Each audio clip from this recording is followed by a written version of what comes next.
It's so weird because my kids are not growing up like that. My kids, I got 3 boys, like I said. My kids, I live in a town called the Woodlands, north of Houston, Texas, which is, I'm just saying this up front, it's too rich. It's too rich. It's like the town, they have the red light cameras, you know what I'm talking about? Like, yeah, and they hire real photographers to stand there.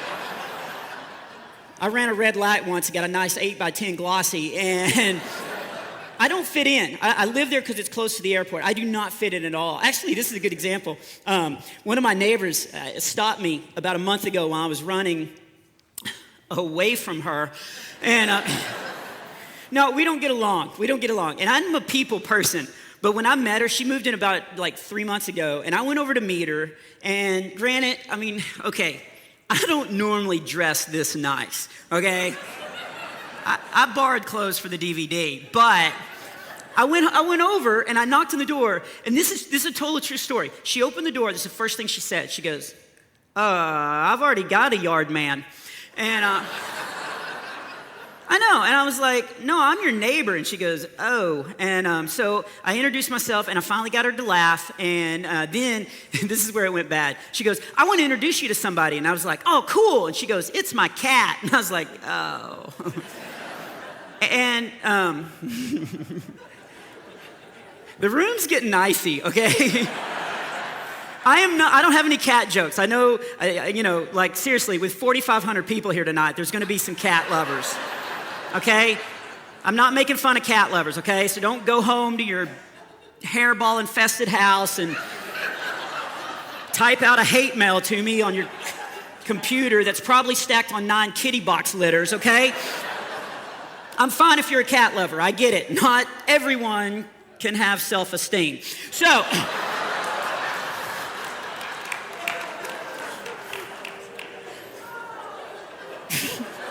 there's one.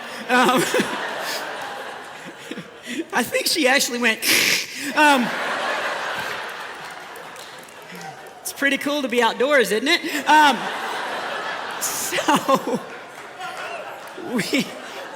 I'm gonna stand over here for a little bit. Here's where it went bad, okay? And I think you will back me on this, okay? It's fine if you have a cat. If your cat is grossly overweight, you have to warn me before you shove that visual in my eye hole, okay? I had never seen a cat this big in my life.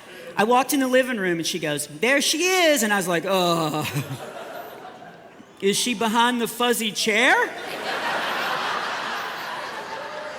And she goes, don't make jokes, that's my fluff. And I was like, well, she's in full fluff. And she goes, she's big bone. I was like, she ate a big bone, it looks like. And then she did what most cat lovers do. She was like, you apologize to Miss Kitty Clarkson. And I was like, what? She named her cat Kitty Clarkson. I'm like, seriously? You got a cat with a badonkadonk like that? And you didn't think of Kitty Kardashian? So...